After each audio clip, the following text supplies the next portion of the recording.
ইনসুলিনের ক্ষেত্রে একটা নির্দিষ্ট সোর্স, তারপরে ইন্টারফেরনের ক্ষেত্রে একটা নির্দিষ্ট সোর্স পেলাম। এইটার ক্ষেত্রে আমরা কোনটা থেকে সোর্স নিব বা সোর্স কি হবে জিনের? এটার ক্ষেত্রে আমরা সরাসরি জিনটা পাই না, জিনটা নেই না টিপিএ তৈরির জন্য। সেটা কি করি? আমাদের কোষে, মানুষের কোষে টিপিএ এর জিন যেটা থাকে, সেই জিনের এমআরএনএটাকে আলাদা করে নেয়া হয়। আগে কিন্তু আমরা জিন বা ডিএনএ আলাদা করে নিয়েছি। কিন্তু এক্ষেত্রে মানবদেহের কোষ থেকে টিপিএ তৈরিকারী টিপিএ টিপিএ জিনের টিপিএ জিনের এমআরএনএ পৃথক করে নিই। এবং আমি বলেছিলাম নরমাল প্রসিডিউর এ একটা ডিএনএ একটা এমআরএনএ তৈরি করে থাকে। এই প্রক্রিয়াটার নাম কি বলতো? ডিএনএ থেকে এমআরএনএ তৈরি? Sir transcription. ইয়েস, এটার নাম ট্রান্সক্রিপশন। এটা নরমাল ডিএনএ থেকে এমআরএনএ তৈরি হবে। কিন্তু এমআরএনএ থেকে আমরা আবার ডিএনএ তৈরি করতে পারি। সেটাকে কি নামে ডাকবো বলতো? Reverse transcription. Sir translation. হ্যাঁ, এটা রিভার্স ট্রান্সক্রিপশন। ট্রান্সলেশন হচ্ছে এই এমআরএনএ থেকে যে প্রোটিন তৈরি সেটাকে বলা হয় ট্রান্সলেশন। এমআরএনএ থেকে প্রোটিন তৈরি। আর এমআরএনএ থেকে ডিএনএ তৈরি সেটাকে বলা হয় রিভার্স ট্রান্সক্রিপশন। ঠিক আছে? ডিএনএ থেকে এমআরএনএ এটা হচ্ছে ট্রান্সক্রিপশন, এমআরএনএ থেকে ডিএনএ সেটা হচ্ছে রিভার্স ট্রান্সক্রিপশন। ওকে? এখন জি স্যার। এই এমআরএনএ থেকে ডিএনএ তৈরি করা হয় যেটা, সেই ডিএনএটাকে বলা হয় সিডিএনএ। এটার মানে হচ্ছে কমপ্লিমেন্টারি কমপ্লিমেন্টারি ডিএনএ। সেটাকে আমরা সিডিএনএ বলি। বুঝছো? তাহলে সিডিএনএ আমরা কখন পাবো? সিডিএনএ কখন পাবো? যখন একটা এমআরএনএ থেকে রিভার্স ট্রান্সক্রিপশন এর মাধ্যমে ডিএনএ তৈরি করা হয়, সেই ডিএনএ কে আমরা সিডিএনএ বা কমপ্লিমেন্টারি ডিএনএ বলবো। তাহলে আমরা আমাদের মানবদেহের কোষ থেকে টিপিএ তৈরিকারী জিন নিয়ে নেব। জিন মানেই তো ডিএনএ। জিন মানে ডিএনএ না? জিন আর ডিএনএ একদিক থেকে সেম কথা। কারণ ডিএনএ এর একটা খন্ডাংশ যখন একটা সুনির্দিষ্ট বৈশিষ্ট্যকে নিয়ন্ত্রণ করবে, তখন সেটাকে আমরা কি বলবো? আমরা সেটাকে জিন বলবো। তাহলে জিন আর ডিএনএ একদিক থেকে একই কথা। তো এই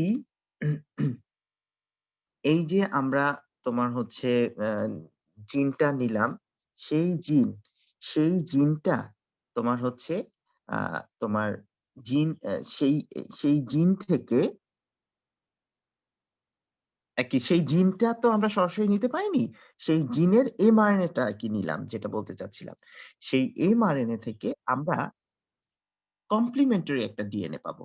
কমপ্লিমেন্টারি ডিএনএ মানে আমরা আমাদের কাঙ্ক্ষিত জিন পেয়ে গেলাম। কারণ আমাদের কাঙ্ক্ষিত জিনই কিন্তু এমআরএনএ তৈরি করবে। আমরা যদি উল্টা পথে যাই, এমআরএনএ থেকে সেই জিনটা বা সেই ডিএনএ টা তৈরি করি, তাহলে আমাদের কাঙ্ক্ষিত ডিএনএ বা জিনটা আমরা পেয়ে যাবো সরাসরি। রিভার্স ট্রান্সক্রিপশন এর মাধ্যমে। তখন সেই ডিএনএ বা জিনটাকে আমরা বলব সিডিএনএ। এই সিডিএনএ বা তোমার হচ্ছে আমাদের কাঙ্ক্ষিত তোমার হচ্ছে জিনটা আমরা একটা প্লাজমিড এর মধ্যে অন্তর্ভুক্ত করে দিব। সেই প্লাজমিডটা হয়ে যাবে রিকম্বিনেন্ট প্লাজমিড। সেই রিকম্বিনেন্ট প্লাজমিড আমরা একটা ব্যাকটেরিয়াতে প্রবেশ করাবো। ব্যাকটেরিয়া তোমার হচ্ছে একটা আবাদ মাধ্যম মানে ফার্মেন্টার এর ভিতরে তাকে পুষ্টি পদার্থ সরবরাহ করলে সে কি করতে পারবে? হাজার কপি তৈরি করতে পারবে। সে ক্লোন করতে পারবে। ঠিক আছে? তারপরে সেই ইকোলাই থেকে আমরা টিপিএ প্রোটিন পৃথক করে ওষুধ হিসেবে তৈরি করব। সেই ওষুধটা যখন আমরা দেখব কেউ হার্ট অ্যাটাক করছে বা স্ট্রোক করছে, তাদের রক্তনালীতে আমরা সাথে টিপিএ ইনজেক্ট করে দিব। ইনজেক্ট করলে তখন এই যে এখানে ব্লক গুলো ধরা পড়েছিল, ব্লক হয়ে গেছিল, সেটা গলে যাবে। তখন রক্ত প্রবাহটা স্বাভাবিক হয়ে যাবে। সে মৃত্যুর হাত থেকে রক্ষা পেতে পারেন। ঠিক আছে? এইভাবে আমরা টিপিএ টা তৈরি করতে পারি। ওকে? বুঝতে পেরেছো? স্যার পার্শ্ব প্রতিক্রিয়া হবে না? না, এটা তো হচ্ছে মানুষের জি। নিজের জিন। সেজন্য এইটা কোনো পার্শ্ব প্রতিক্রিয়া দিবে না। কিন্তু এইটাতে পার্শ্ব প্রতিক্রিয়া দেখাচ্ছিল কারণ এটা তোমার হচ্ছে মানুষের নিজস্ব প্রোটিন না। এটা নিজস্ব প্রোটিন না। সেজন্য এটা শরীরে পার্শ্ব প্রতিক্রিয়া দেখাচ্ছিল। কিন্তু এইটা মানুষের নিজস্ব প্রোটিন, সেজন্য এটা কোনো পার্শ্ব প্রতিক্রিয়া দেখাবে না। ওকে? তাহলে স্যার মানুষের দেহে টিপিএ থাকলে আবার দিব কেন? আছেই তো অলরেডি। আরে মানুষের দেহে টিপিএ নাই তো, বুঝতে পারে না। এই যে মানবদেহে প্লাজমিন এনজাইম বিদ্যমান, সেটা প্লাজমিনোজেন হিসেবে থাকে। আর প্লাজমিনোজেন, জেন মানে ইনঅ্যাক্টিভ। ইনঅ্যাক্টিভ থাকে, সে তো কাজ করে না। আমরা কিন্তু এই প্লাজমিনোজেন শরীরে ঢুকাচ্ছি না। আমরা ঢুকাচ্ছি আরেকটা প্রোটিন, যার নাম হচ্ছে টিস্যু প্লাজমিনোজেন অ্যাক্টিভেটর। সে প্লাজমিনোজেনকে অ্যাক্টিভ করবে। প্লাজমিনোজেন অ্যাক্টিভ করলেই প্লাজমিন হয়ে যাবে। আর প্লাজমিন এই রক্ত ইয়ে করে ফেলবে, কি বলে ওটাকে? রক্ত জমাটটাকে গলিয়ে ফেলবে। বুঝতে পেরেছো? জি স্যার। সেটা তো ক্লিয়ার হয়েছে বিষয়টা? জি স্যার। ওকে, আচ্ছা। এরপরে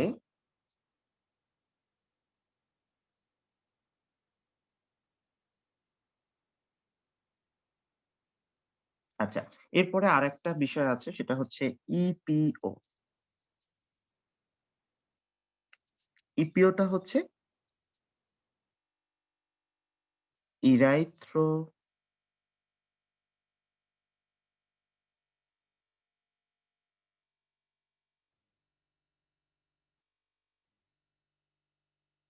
ইরাইথ্রোপ্রোটিন।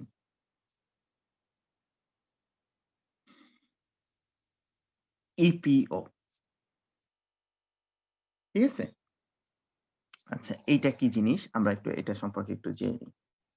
আমাদের কিডনি একটা হরমোন তৈরি করে, ইপিও হরমোন।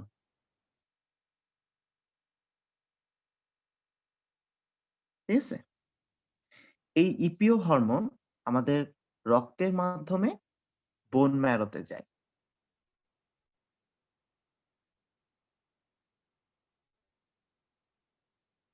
বোন ম্যারো কি? কে বলতে পারবে? হুম? স্যার অস্থিমজ্জা। মজ্জা কোথায় থাকে? এটা কোথায় থাকে? আমাদের বড়, বড় যে অস্থি, অস্থির ভিতরে আমরা যে আম লাল রঙের বা কালচে লাল যেটাই বলি না কেন একটা অংশ দেখি, সেটাকে বোন ম্যারো বলা হয়। ঠিক আছে? এই বোন ম্যারোতে ঢুকে এই হরমোনটা কি করে? হরমোনটা এই বোন ম্যারোর ভিতরে যে কোষগুলো আছে, সেই কোষগুলোকে উদ্দীপ্ত করে আরবিসি তৈরি করার জন্য। বুঝছো? আরবিসি কি? আরবিসি হচ্ছে রেড ব্লাড সেল, লোহিত রক্তকণিকা। তোমরা জানো আমাদের যে রক্তকণিকাগুলো, এগুলো তৈরি হয় কিন্তু এই বোন ম্যারো থেকে। তোমরা কি জানো সেটা? তোমাদের বলেছিলাম কিন্তু। জি স্যার।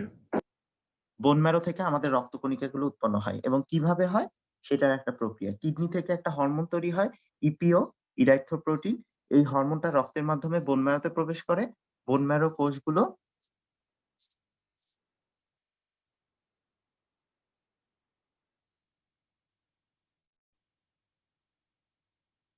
আরবিসি তৈরিতে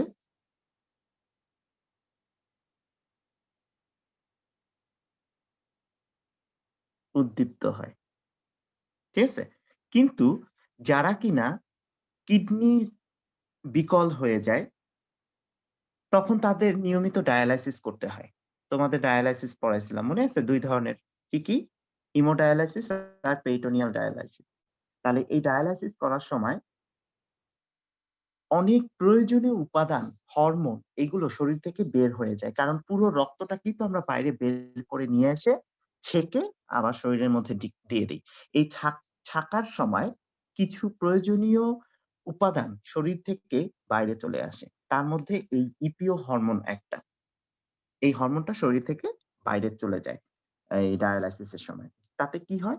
তাতে করে তাতে করে যেটা হয় সেটা হচ্ছে এই ইপিও হরমোনটা কমে গেলে আমাদের বোন ম্যারোর কোষগুলো আর আরবিসি তৈরি করতে পারে না। বুঝতে পারছো? আরবিসি তৈরি করতে না পারার দরুন সে রক্ত শূন্যতায় ভুগবে। রক্ত শূন্যতায়। তার মানে কিডনি রোগী যাদেরকে ডায়ালাইসিস করতে হয়, তাদের জন্য এই ইপিওটা ইনজেক্ট করাটা খুব জরুরি।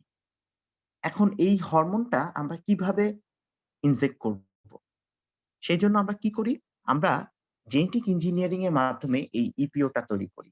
ইপিওটা তৈরি করার পরে সেটা আমরা রোগীর দেহে ইনজেক্ট করি। যাতে করে ওই যে ডায়ালাইসিস এর সময় যে হরমোনটা বের হয়ে যায়, সেই হরমোনের ঘাটতিটা পূরণ হয় এবং বোন ম্যারো যেন আবার সেই আরবিসিটা তৈরি করতে পারে এবং রক্তশূন্যতা যেন আর না হয়। বুঝতে পেরেছি? তাহলে আমরা কি করব সেই ক্ষেত্রে? আমরা সেই আগের মতো ১ম কাজই হচ্ছে আমাদের জিন পৃথক করা। আমরা মানবদেহ থেকে ইপিও জিন পৃথক করব। তারপরে এটাকে রেস্ট্রিকশন এনজাইম দিয়ে কাটবো এবং লাইগেজ এনজাইম দিয়ে আমরা প্লাজমিডের সাথে এই কাঙ্ক্ষিত ডিএনএ বা জিন সংযুক্ত করে দিব। এর পরের স্টেপে আমরা যে প্লাজমিড ডিএনএ পাবো, এই প্লাজমিড ডিএনএটা একটা ব্যাকটেরিয়ার ভিতর প্রবেশ করাবো। সব সেম প্রসিডিউর।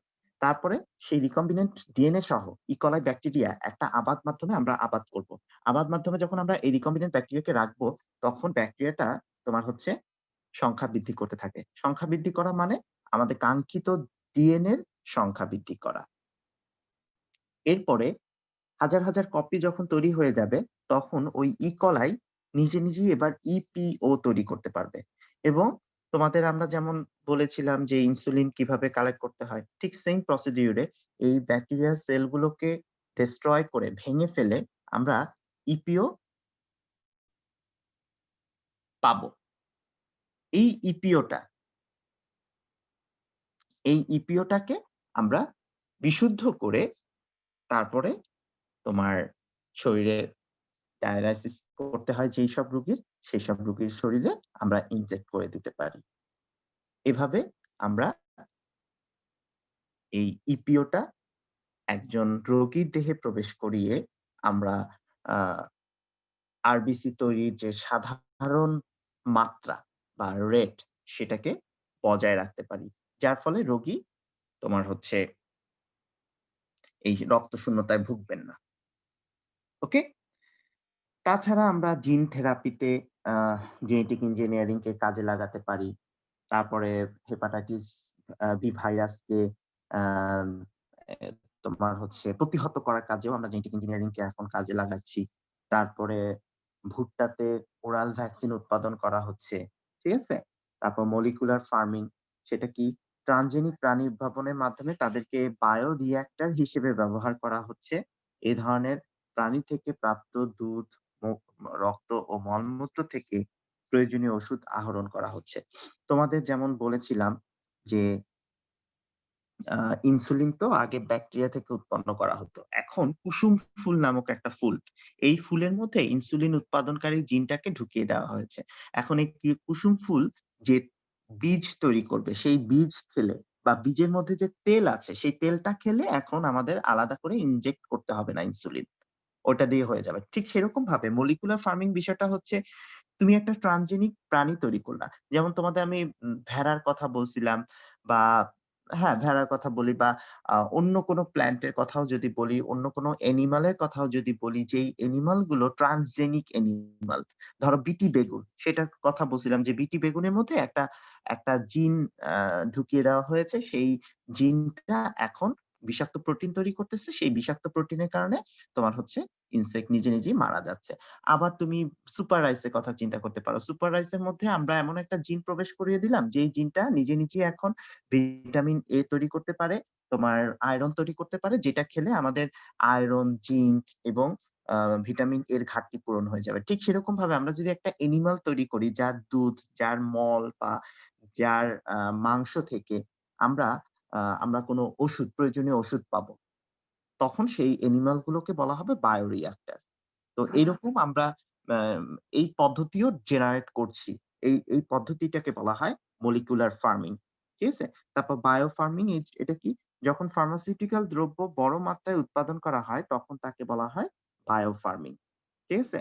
জীবন রক্ষাকারী আ অ্যান্টিথ্রম্বিন এখন অতি অল্প খরচে ছাগলের মাধ্যমে উৎপাদন করা হচ্ছে। বুঝছো? মলিকুলার ফার্মিং টা কি? মলিকুলার ফার্মিং টা হচ্ছে যখন তোমার হচ্ছে একটা ট্রান্সজেনিক প্রাণীর মল, মূত্র, রক্ত থেকে আমরা ওষুধ আহরণ করব। সেটা হচ্ছে মলিকুলার ফার্মিং। আর বায়ো ফার্মিং বড় মাত্রায় আরকি অনেক বেশি আরকি তুমি একদম কমার্শিয়াল প্রোডাকশন এ যাবা। তোমার সোর্সই হবে ওই ট্রান্সজেনিক অ্যানিমালটা।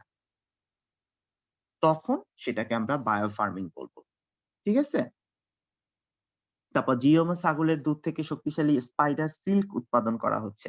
তারপর হচ্ছে ইনসুলিন এখন ওই যে কুসুম ফুলের কথা বলছি, ইনসুলিন এখন কুসুম ফুলের বীজের মাধ্যমে উৎপাদনযোগ্য হয়েছে। এতে খরচ খুবই কমে যাবে। এখনো আরকি ওটা কমার্শিয়ালাইজেশন হয়নি। জাস্ট বিজ্ঞানীদের গবেষণা এগুলো ফাইনাল হয়ে গেছে। কিন্তু কমার্শিয়াল এখনো হয়নি। হয়তোবা খুব শীঘ্রই আমরা এটা পেয়ে যাব। যে এই কুসুম ফুলের মাধ্যমে ইনসুলিন উৎপাদন। এগুলো এতক্ষণ সব আমরা যেগুলো আলোচনা করলাম এগুলো হচ্ছে চিকিৎসা ক্ষেত্রে জেনেটিক ইঞ্জিনিয়ারিং এর অবদান। এখন আমরা যেটা আলোচনা করব সেটা হচ্ছে পরিবেশ ব্যবস্থাপনায় জেনেটিক ইঞ্জিনিয়ারিং এর কি অবদান আছে। সেটা কি? নাম্বার 1 যেটা কলকারখানা ও খনি থেকে নির্গত বর্জ্য। এটা আমরা কিভাবে ব্যবস্থাপনা করব আমরা ১ম এ এটা একটু জেনে নেব। পরিবেশ ব্যবস্থাপনায় আমাদের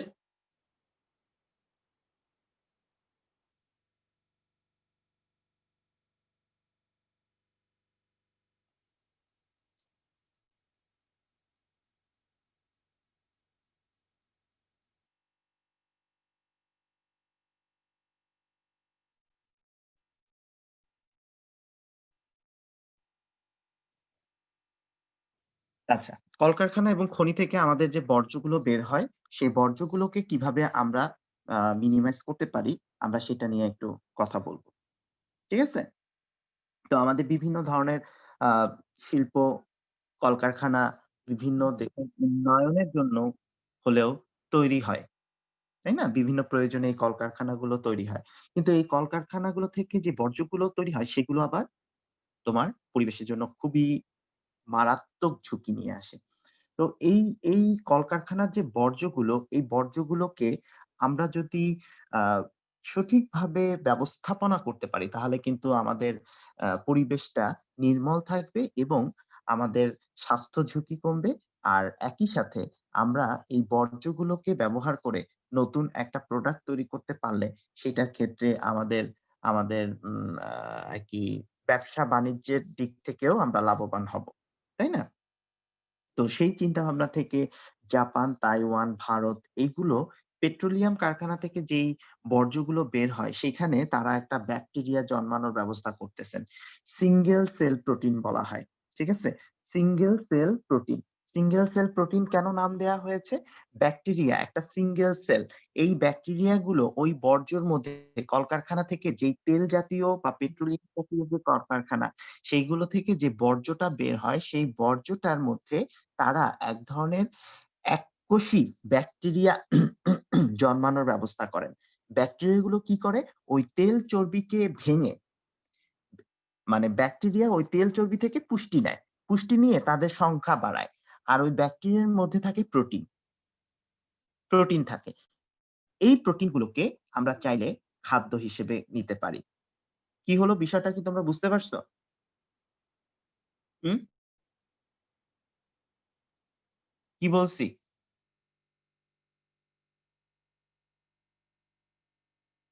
ফয়সাল কি বুঝলে বলো তো? ফয়সাল?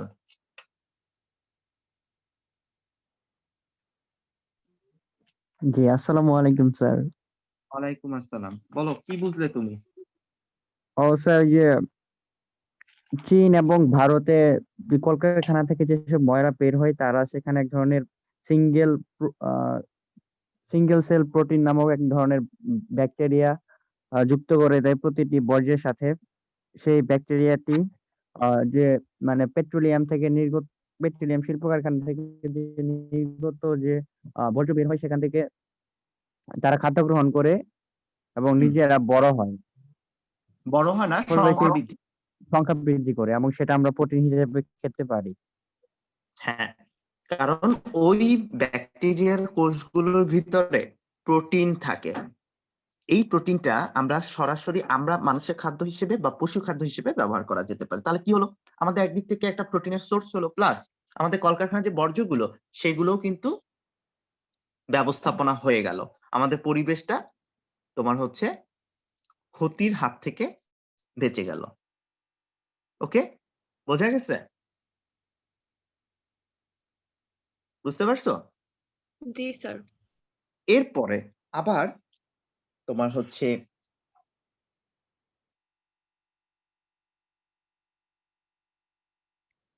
দুগ্ধ কারখানা যেটা, ডেইরি ফার্ম যেটা,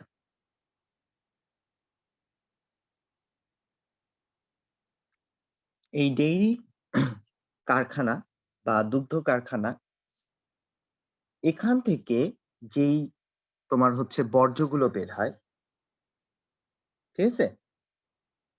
এই বর্জ্য থেকে তোমার ল্যাকটিক অ্যাসিড তৈরি করা যায়।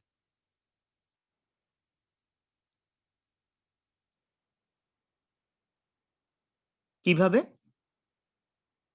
এই বর্জ্যের ভিতরে এমন কিছু ব্যাকটেরিয়াকে জন্মানো হয় বা এই বর্জ্যগুলোকে ফার্মেন্টেশনের জন্য কাঁচামাল হিসেবে ব্যবহার করা হয়। সেইগুলো, সেই ব্যাকটেরিয়া এগুলোকে ফার্মেন্ট করে ল্যাকটিক অ্যাসিড তৈরি করবে। বুঝতে পেরেছ? আবার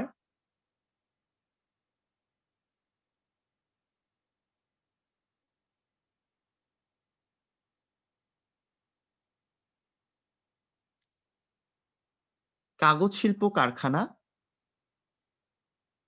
সেখানকার যে বর্জ্য থাকে, সেই বর্জ্যের ভিতরে আমরা টৌরুলা ইস্ট জন্মাই। টৌরুলা ইস্ট, বুঝছো? এই টৌরুলা ইস্টটা কি করে? এরা প্রোটিন সমৃদ্ধ। তাহলে এই কাগজ শিল্পের বর্জ্য থেকে যে বর্জ্যগুলো পাবো, সেই বর্জ্যতে তুমি যদি টরুলা নামক ইস্ট জন্মাও, সেই ইস্ট গুলো তুমি আমিষের সোর্স হিসেবে তুমি খেতে পারো। তাহলে কি আমাদের বর্জ্যটাও ব্যবস্থাপনা হয়ে গেল, আমাদের একটা খাবারের উৎস হয়ে গেল, প্রোটিনের সোর্স হয়ে গেল। বুঝছো?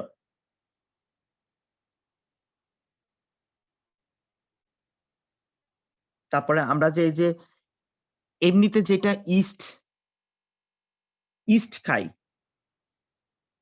বেকারিতে, মেয়েরা দেখেছো? ইস্ট দেখেছো? হুম? স্যার যেটা খাবারে দেওয়া হয় ওইটা? ওইটা, ওইটাও কিন্তু প্রোটিন জি রিচ। স্যার দেখেছি। ওটাও অনেক প্রোটিন রিচ। এবং দ্বিতীয় বিশ্বযুদ্ধের সময় খাবারের যখন সৈন্যদের খাবারের ক্রাইসিস হচ্ছিল, তখন ওই ইস্ট গুলো খাওয়ানো হতো সৈন্যদের, কারণ তাদের তো প্রোটিন দরকার, এবং প্রোটিন হচ্ছে আমাদের বডির মেইন একটা উপাদান। দেহ গঠনের অন্যতম প্রধান উপাদান হচ্ছে প্রোটিন।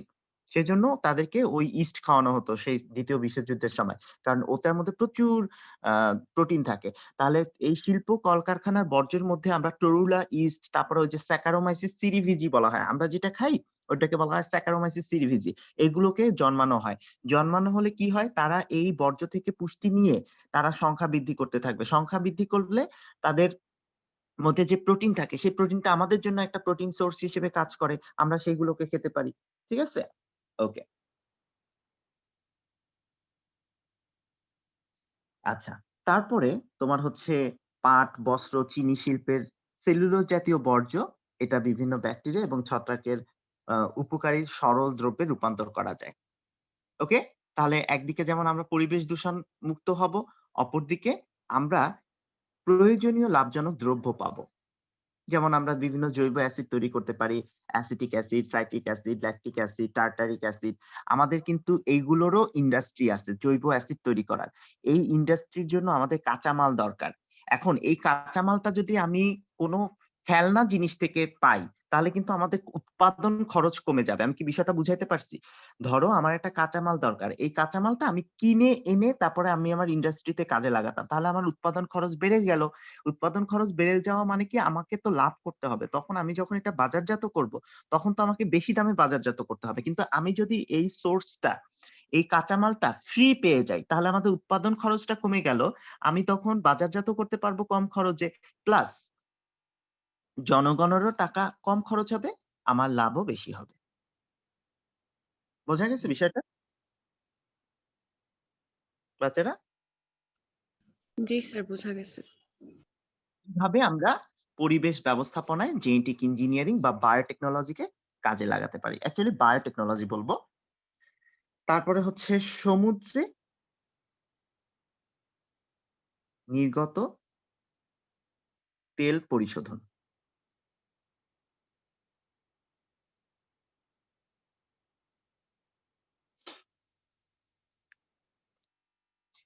সেটা হচ্ছে আমরা আমরা তো জানো আমাদের তো তেলের খনি নেই। আমাদের তো বিভিন্ন ইন্ডাস্ট্রিয়াল কাজ বা বিভিন্ন প্রয়োজনে তেল আমদানি করতে হয় বাহির থেকে, তাই না? এই তেলগুলো আসে কিভাবে? বড়, বড় জাহাজে করে সমুদ্রের থেকে আসে। এই সমুদ্র থেকে তেলবাহী জাহাজগুলো যখন এক দেশ থেকে আরেক দেশে যায়, তখন সমুদ্রের সমুদ্রের মধ্যে কিছু জাহাজের তেল লিকেজ হয়ে যায়। লিকেজ হয়ে সমুদ্রের উপরে এগুলো ছড়িয়ে পড়ে। ছড়িয়ে পড়লে কি হয়? ছড়িয়ে পড়লে সমুদ্রের পানির উপরে একটা আস্তরণ তৈরি হয়। একটা লেয়ার তৈরি হয় তেলের।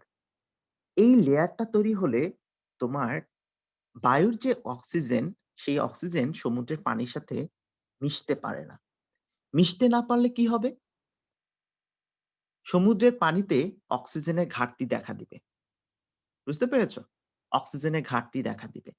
এই অক্সিজেনের ঘাটতি যদি দেখা দেয়, তখন সমুদ্রের ভিতরে যেই আ জলজ প্রাণী বা জলজ উদ্ভিদগুলো আছে, সেই জলজ উদ্ভিদ বা জলজ প্রাণীগুলো টিকে থাকতে পারবে না। বুঝতে পেরেছো? সেইগুলো আর টিকে থাকতে পারবে না। তাহলে এটার উত্তরণের উপায় কি? আমরা তো তেল আমদানিও বন্ধ করতে পারি না। কারণ আমাদের কলকারখানা, যানবাহনের জন্য তো তেল অত্যাবশ্যক। আবার এটা যখন সমুদ্রের থেকে নিয়ে আসি তখন সমুদ্রের পরিবেশ নষ্ট হয়ে যাচ্ছে। এখন আমাদের তো একটা উত্তরণ ঘটাতে হবে। তো দেখা গেছে যে এই যে সমুদ্রের উপরে যে তেলের আস্তরণটা তৈরি হয়, সেই আস্তরণটা কিছু হাইড্রোকার্বন অক্সিডাইজিং অণুজীব বাস করে সমুদ্রের এই পানিতে। হাইড্রোকার্বন কাকে বলে?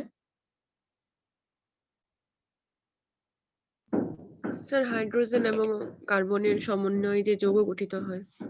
হ্যাঁ, হাইড্রোজেন এবং কার্বনের সমন্বয়ে গঠিত যৌগগুলো হাইড্রোকার্বন নামে পরিচিত সাধারণত। সাধারণভাবে আমরা সেটা বলতে পারি। তো এই হাইড্রোকার্বন অক্সিডাইজিং ব্যাকটেরিয়া। এই ব্যাকটেরিয়া গুলো থাকে সমুদ্রের যে সমুদ্রের পানিতে থাকে আরকি। এবং সমুদ্রের যে তেলের আস্তরণ তৈরি হয়, সেই তেলের আস্তরণটাকে এই ব্যাকটেরিয়া গুলো ভেঙে ফেলতে পারে। বুঝছো? ভেঙে ফেলতে পারে। কিন্তু দেখা গেছে যে এদের সংখ্যাটা খুব কম এবং এই তেলকে ভেঙে সরল উপাদানে পরিণত করার হারটাও কম। তখন বিজ্ঞানীরা কি চিন্তা করলেন? চিন্তা করলেন তারা যদি জেনেটিক ইঞ্জিনিয়ারিং এর মাধ্যমে আরেকটু ইমপ্রুভড হাইড্রোকার্বন অক্সিডাইজিং ব্যাকটেরিয়া তৈরি করতে পারেন, তাহলে দেখা যাবে যে এই যে সমুদ্রের তেলের আস্তরণটা, এই আস্তরণটা দ্রুত নষ্ট হয়ে যাবে। তাহলে আবার সমুদ্রের নিচের যে প্রাণী বা উদ্ভিদগুলো আছে তারা খুব সহজেই আবার স্বাভাবিক জীবনযাত্রায় ফিরে আসতে পারবে। বুঝতে পেরেছ? তো এই ক্ষেত্রে দেখা গেছে সিউডোমোনাস এই এক্সাম্পল গুলো খুব জরুরি। এগুলো ভালো করে মনে রাখবা।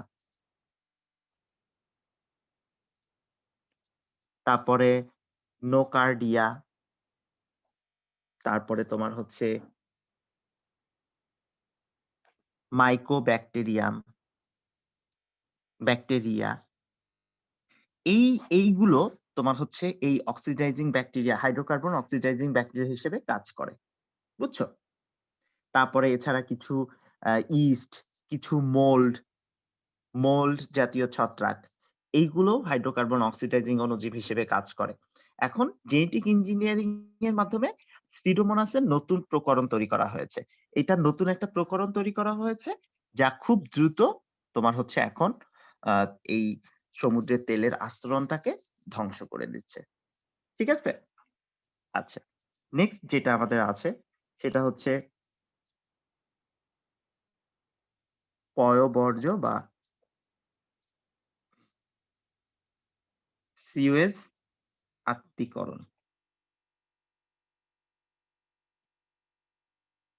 পয়ঃবর্জ্য বা সিওয়েজ আত্তীকরণ। তো আমরা আমরা বাসা বাড়িতে যখন থাকি তখন তো নিয়মিত আমাদের সিওয়েজ তৈরি হচ্ছে। সিওয়েজ মানে হচ্ছে আমরা টয়লেট করার পরে যেই বর্জ্যটা তৈরি হয় সেটা হচ্ছে সিওয়েজ বর্জ্য। বুঝছো? তো এই সিওয়েজ বর্জ্য তো প্রতিদিন তৈরি হচ্ছে। তাই না? এখন এই সিওয়েজ বর্জ্যগুলো যখন আ একটা নির্দিষ্ট জায়গায় তো এগুলোকে ফেলা হয়। তখন এগুলো একটা সময় এগুলো ভরে যায় বা ঝড় বৃষ্টি এইসব কারণে যখন পানি পূর্ণ হয়ে যায় সিওয়েজ নালীগুলো বা সিওয়েজ ট্যাঙ্কে তখন ওভারফ্লো হয়। পানি প্রবাহিত হয়ে চারিদিক ছড়িয়ে যায়। তো এটার সাথে, সাথে আ বিভিন্ন অজৈব পদার্থ যেমন কাদা, বালি এবং অন্যান্য বর্জ্য পদার্থের মধ্যে হতে পারে যান্ত্রিক এবং রাসায়নিক বিভিন্ন উপাদান। ঠিক আছে? এইগুলো এদিক সেদিক ছড়িয়ে পড়বে। ছড়িয়ে পড়ে আমাদের পরিবেশটাকে দূষণ করবে। এমনকি আমাদের দেশে খাবার পানির সাথেও অনেক সময় সুয়েজ লাইনের মিক্স আপ হয়ে যায়। খাবার পানির মধ্যে এই সুয়েজের পানি ঢুকে যেতে পারে। বুঝতে পারছো? তো এখন তাহলে এর থেকে উপায় কি? উপায়টা হচ্ছে আমাদের এই সিওয়েজের যে বর্জ্যগুলো যায় সেটাকে যদি আমরা একটু ট্রিটমেন্ট করতে পারি, তাহলে কিন্তু আমরা এই সমস্যা থেকে পরিত্রাণ পেতে পারি। কি করতে পারি আমরা তাহলে এটা? এইটার জন্য আমরা কিছু অণুজীব ব্যবহার করতে পারি। এই অণুজীবগুলো এই যে সুয়েজের মধ্যে মানে আমরা টয়লেট করার পরে যেই অংশটা বর্জ্য তৈরি হয়, সেই বর্জ্যগুলোর মধ্যে আমরা কিছু অণুজীব জন্মাতে পারি। সেই অণুজীবগুলো হতে পারে ব্যাকটেরিয়া, শৈবাল, ছত্রাক, প্রোটোজোয়া যেকোনো টাইপের অণুজীব। এই অণুজীবগুলো এইটার ভেতরে যে বর্জ্য পদার্থ থাকে, সেই বর্জ্য পদার্থকে ভেঙে কার্বন ডাই অক্সাইড এবং মিথেন তৈরি করবে। এবং মিথেনটাকে আমরা জ্বালানি হিসেবে ব্যবহার করব। ঠিক আছে? জ্বালানি হিসেবে বায়োগ্যাস বলা হয় যেটা, সেই জ্বালানি ব্যবহার করব। ঠিক আছে? আর অন্যান্য আ তোমার হচ্ছে গ্যাসগুলো তোমার বায়ুতে চলে যাবে। ওকে? কিন্তু আমাদের দেশে এই ধরনের কোনো ট্রিটমেন্ট আসলে হয় না সিওয়েজের। সেই জন্যই বর্ষা হলে বা কোনো দুর্ঘটনা ঘটলে নাকি ট্যাংক ফেটে গেলে সেই পানি সুয়েজের পানি আমাদের খাবার পানির সাথে অনেক সময় মিক্স আপ হয়ে যাওয়ার একটা চান্স থাকে। বুঝতে পেরেছো? তো এখন বর্তমানকালে বর্তমানকালে আরো আধুনিক সিস্টেম যেটা বের হয়েছে এই সুয়েজ আত্তীকরণের সেটাকে বলা হয় অ্যাক্টিভেটেড স্লাশ পদ্ধতি।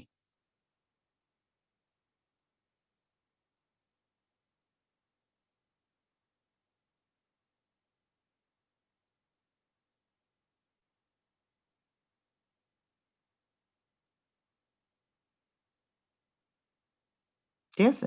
অ্যাক্টিভেটেড স্ল্যাশ পদ্ধতির মাধ্যমে আমরা এই সুয়েজ ওয়াটারকে আমরা কিছুটা পরিশুদ্ধ করতে পারবো। এটা একদম 100% পিওর হবে না। কিন্তু এট লিস্ট সুয়েজের যে বর্জ্যগুলো আছে সেগুলোকে আমরা নির্মূল করে ফেলতে পারবো।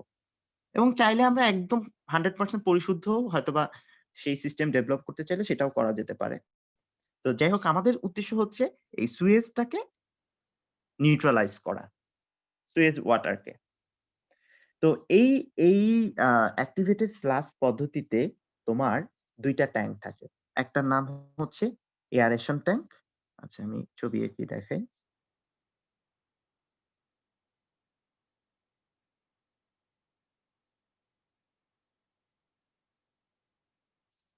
আমাদের যেই স্যার এই কোর্সটা পড়াতেন উনি এইটার উপরে পিএইচডি করছেন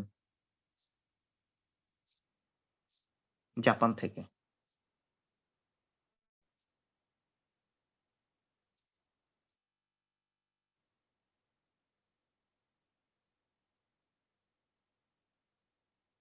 আচ্ছা এই ট্যাঙ্কটার নাম হচ্ছে অ্যারেশন।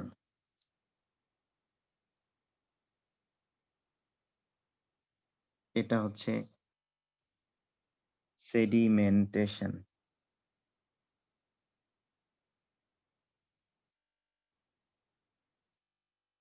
এখান থেকে সিওয়েজ আমরা দিব,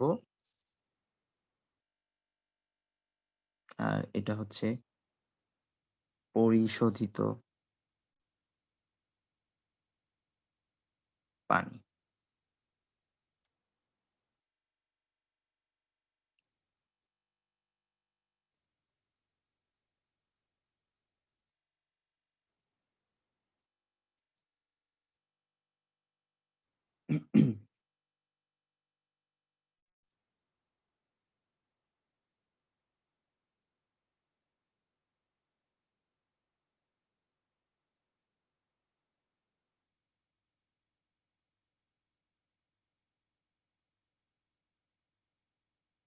ওকে, তাহলে এই অ্যাক্টিভেটেড স্ল্যাশ পদ্ধতিতে আমরা দুইটা ট্যাঙ্ক ব্যবহার করে থাকি। একটা ট্যাঙ্কের নাম হচ্ছে এয়ারেশন ট্যাঙ্ক, এটা হচ্ছে এয়ারেশন ট্যাঙ্ক। আরেকটা ট্যাঙ্ককে বলা হয় সেডিমেন্টেশন ট্যাঙ্ক। প্রথমে আমরা সুয়েজ, আমাদের বাসা বাড়িতে যে সুয়েজটা জমা হয় সেই সুয়েজ পানিটা একটা কানেকশন দেয়া থাকবে একটা ট্যাঙ্কের সাথে, সেই ট্যাঙ্কটা হচ্ছে এয়ারেশন ট্যাঙ্ক। এই এয়ারেশন ট্যাঙ্কের মধ্যে কি হয়, এখানে একটা প্রপেল থাকে। প্রপেল বোঝো তোমরা?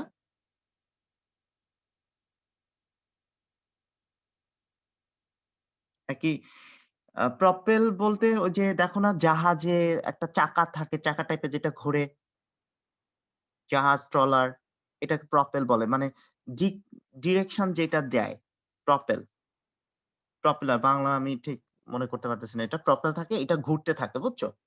তো এইটার সাথে আমরা কিছু অণুজীব, কিছু ব্যাকটেরিয়া এখানে এড করব।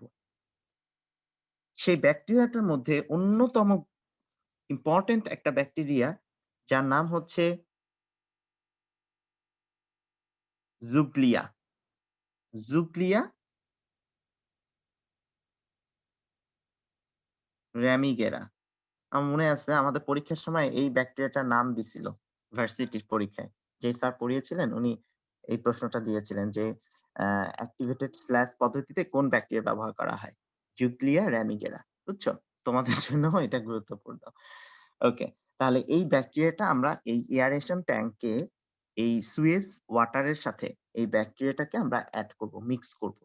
এবং নিচে এই যে প্রপেলার থাকে একটা, আহ বাংলাটা আমি ভুলে গেছি।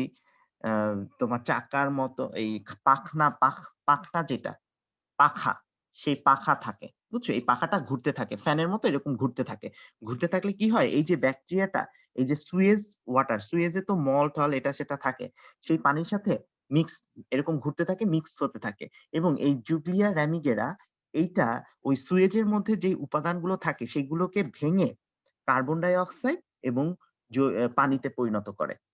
ওই যে বর্জ্য পদার্থগুলোর মধ্যে যে জৈব উপাদান, সেই জৈব উপাদানকে এই জুগ্লিয়া র্যামিগেরা ভেঙে পানি এবং কার্বন ডাই অক্সাইড তৈরি করবে। সেই পানিটা এয়ারেশন ট্যাঙ্ক দিয়ে এই নল দিয়ে এখানে আসবে।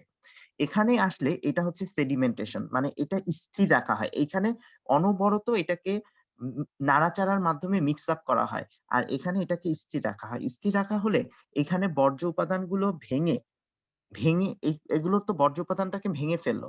ভেঙে ফেললে এটা নিচে তলানি জমা হবে। এখানে তলানি জমা হবে এবং এই তলানিটা তোমার হচ্ছে এই নিচে জমা হবে, উপরে মোটামুটি ফ্রেশ পানি পাবো। সেই ফ্রেশ পানিটা এই নল থেকে বাইরে বের হয়ে আসবে। বুঝতে পেরেছো? ফ্রেশ পানিটা বাইরে নল থেকে বের হয়ে আসবে এবং নিচের যে এই বর্জ্য বা জৈব উপাদানগুলো এইগুলোকে আমরা আলাদা করে নিয়ে আমরা আবার জমির কাজে ব্যবহার করতে পারি। ফার্টিলাইজার হিসেবে এটাকে আমরা ইউজ করতে পারি। এইভাবে আমাদের তোমার হচ্ছে যেই সুয়েজের যেই বর্জ্যগুলো আমাদের প্রতিদিন তৈরি হয় সেগুলোকে আমরা কিছুটা হলেও তোমার ট্রিটমেন্টের মাধ্যমে পরিশোধন করতে পারি। এর মানে এই না এটা কিন্তু পুরোটা বিশুদ্ধ হয়ে যাচ্ছে এমনটা বলছি না আমি। এটা পরিশোধিত করা হচ্ছে। এই যে বর্জ্যটা এখানে ছিল সেই তুলনায় কম্পারেটিভলি এটা একটু ভালো পানি। ধরো এটা হতে পারে আমাদের নদী, পুকুরে যেই পানিটা, সেই পানির মতো এইখান থেকে সেই লেভেলের পানিটা আমরা পাবো। কিন্তু একদম তুমি ড্রিংক করতে পারবা এই টাইপের পানি না। বোঝা গেছে? তো এই ক্ষেত্রে আমরা এই অ্যাক্টিভেটেড স্ল্যাশ পদ্ধতি আমরা ব্যবহার করে থাকি। আচ্ছা এখানে যে আমি এই ওয়ার্ডটা ব্যবহার করলাম স্ল্যাশ, এই জিনিসটা কি? এই স্ল্যাশ জিনিসটা হচ্ছে এই যে ব্যাকটেরিয়া ব্যবহার করলাম, এই ব্যাকটেরিয়াকে স্ল্যাশ বলা হয়। ছোট, ছোট ব্যাকটেরিয়ার দানা পাওয়া যায়। অনেকগুলো ব্যাকটেরিয়াকে একত্রে কম্প্যাক্ট করে আরকি দানা, দানা তৈরি করা হয়। সেগুলো এটার সাথে মিক্স করা হয় সেটাকে স্ল্যাশ বলে। বুঝছো? আর যেহেতু এটা অ্যাক্টিভ কাজ করে অ্যাক্টিভলি এটার অ্যাক্টিভিটির উপরে এটা কাজ করে। সেজন্য অ্যাক্টিভেটেড স্ল্যাশ পদ্ধতি বলা হয়।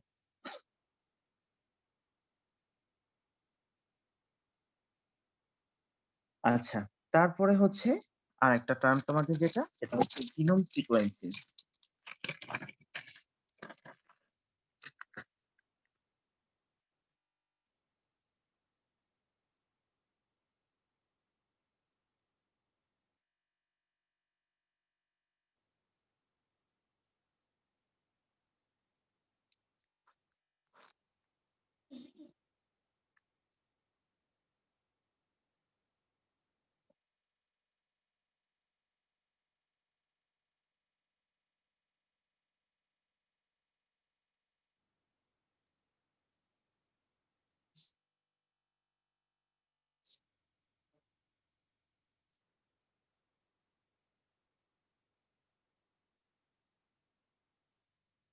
আচ্ছা, তাহলে ১ম আমরা একটু জেনে নেই জিনোম জিনিসটা কি?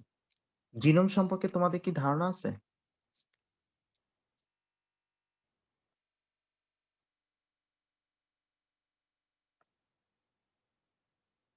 হুম?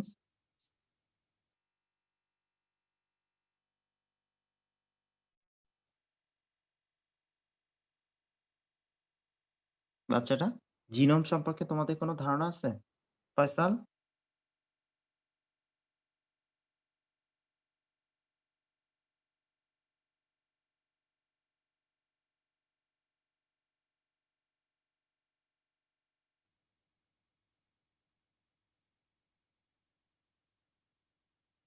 হ্যালো? হ্যালো? জি স্যার। ফয়সাল কথা বলে না কেন? ফয়সালকে কি জিজ্ঞেস করলাম? ফয়সাল? সিদ্ধার্থুল তোমার কি জিনোম সম্পর্কে কোনো ধারণা আছে? ফয়সাল স্যার আগে ঘুমাচ্ছে কেন? বললাম যে ক্রোমোজোমের সেট বুঝায়। বেসিক সেট অফ ক্রোমোজোম সেটাকে জিনোম বলা হয়। Basic set of chromosome. আমরা যেটা ইংলিশে পড়তাম সেটা বেসিক সেট অফ ক্রোমোজোম বলতাম।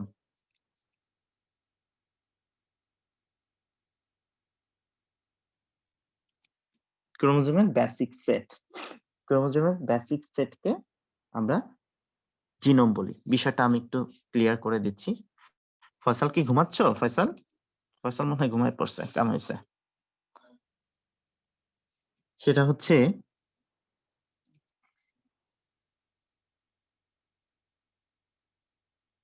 হ্যাপ্লয়েড কোষের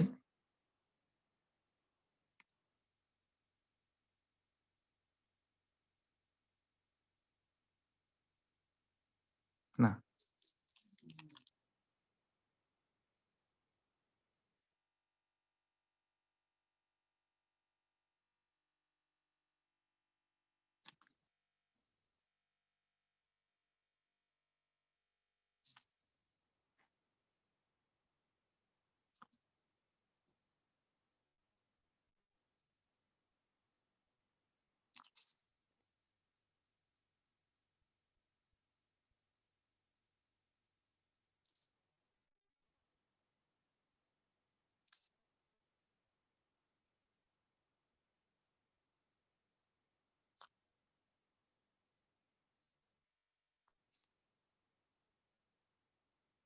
কি বললাম বলো তো?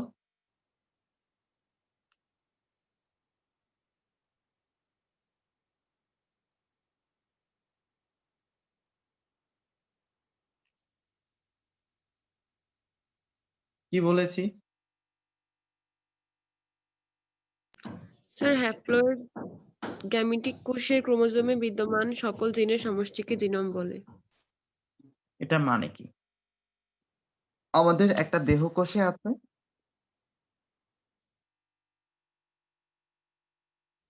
2n, মানে 2 set chromosome. 2n equal to 2x equals to 46। এখানে 2n বলতে বোঝানো হচ্ছে দেহকোষ ডিপ্লয়েড। আর 2x মানে কি? আমাদের 2x মানে 2 সেট ক্রোমোজোম।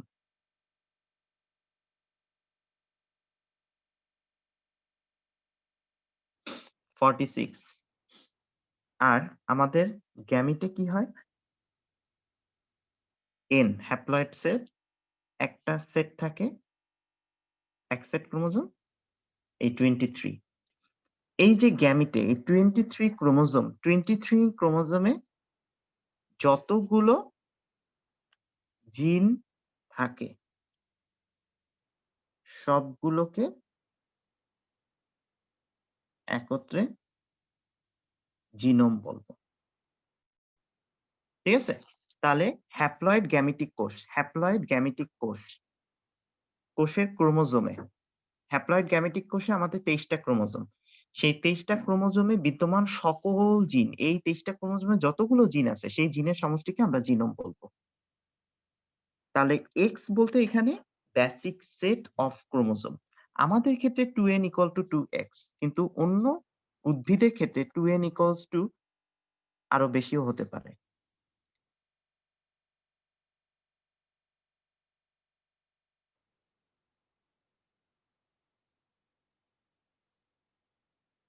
বুঝতে পারছো?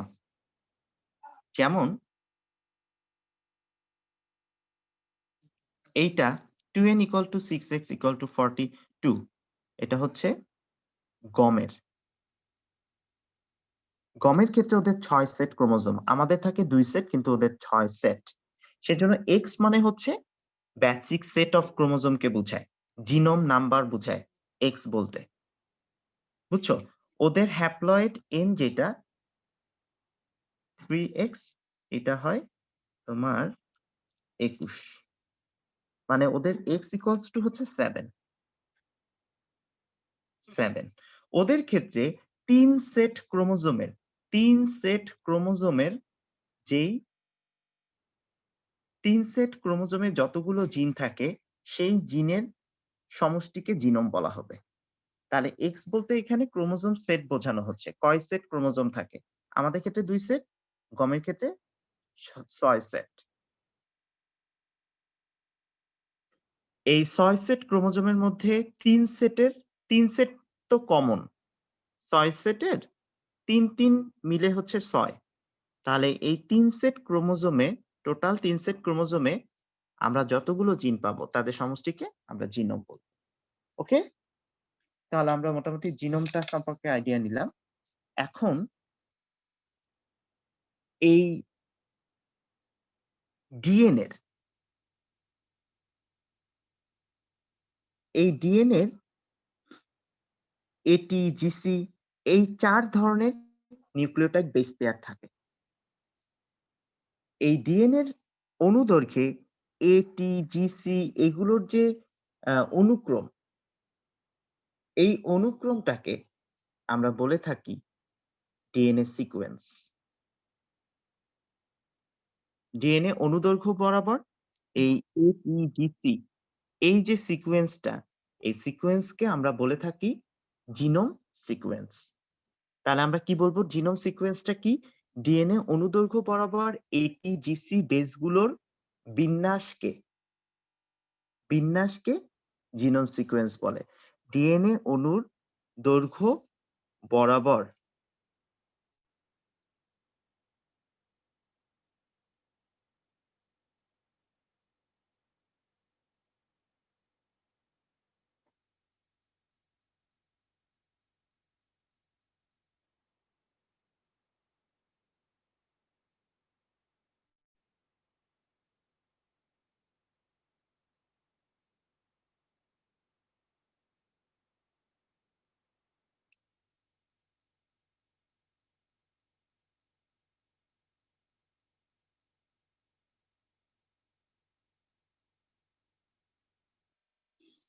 ডিএনএ অণুর অনুদৈর্ঘ্য বরাবর এটিজিসি বেসগুলোর বিন্যাসকে আমরা কি বলবো?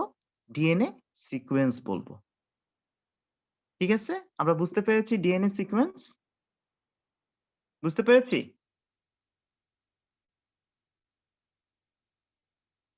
জাকিয়া? জাকিয়া? সিদ্ধাতুল? জি স্যার। আচ্ছা, তাহলে ডিএনএ সিকোয়েন্সটা বুঝলাম। আর ডিএনএ সিকোয়েন্সিং কি? এই যে ডিএনএ এর ভেতরে ডিএনএ যদি এটা হয়, এখানে এরপরে টি, এরপরে এখানে জি আসবে নাকি সি আসবে নাকি আবার টি আসবে? এই যে সিকোয়েন্স গুলোকে খুঁজে বের করা, কোনটার পরে কোনটা আছে, এটাকে খুঁজে বের করাটাকে বলা হয় ডিএনএ সিকোয়েন্সিং। বুঝতে বুঝতে পেরেছো? তাহলে ডিএনএ স্ট্র্যান্ডের বেস পেয়ার গুলো সাজানো ক্রম যে প্রক্রিয়া নির্ণয় করা হয়, সেই প্রক্রিয়াটাকে বলা হয় ডিএনএ সিকোয়েন্সিং। বোঝা গেছে? এই যে এই ক্রমটাকে বলা হয় ডিএনএ সিকোয়েন্স।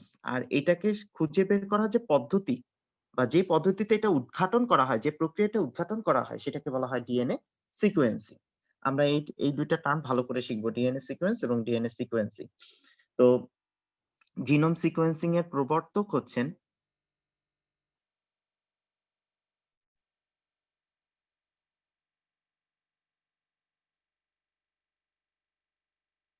Doctor F স্যানগার।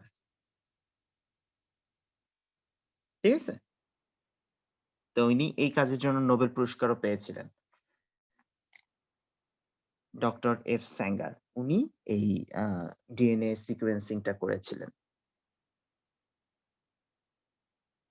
আচ্ছা, তো এখান থেকে তোমাদের ছোট প্রশ্ন আসে আসলে ডিএনএ সিকোয়েন্সিং কি, তারপরে আমাদের দেশে কিভাবে কি হয়েছে সেগুলো নিয়ে আমরা একটু কথা বলবো। তো আমাদের দেশে তোমরা শুনেছো 2010-এ সম্ভবত ডক্টর মাকসুদুল আলম ও তার সহযোগীরা মিলে তোষা পাট, কর্কোরাস অলিটোরিয়াস,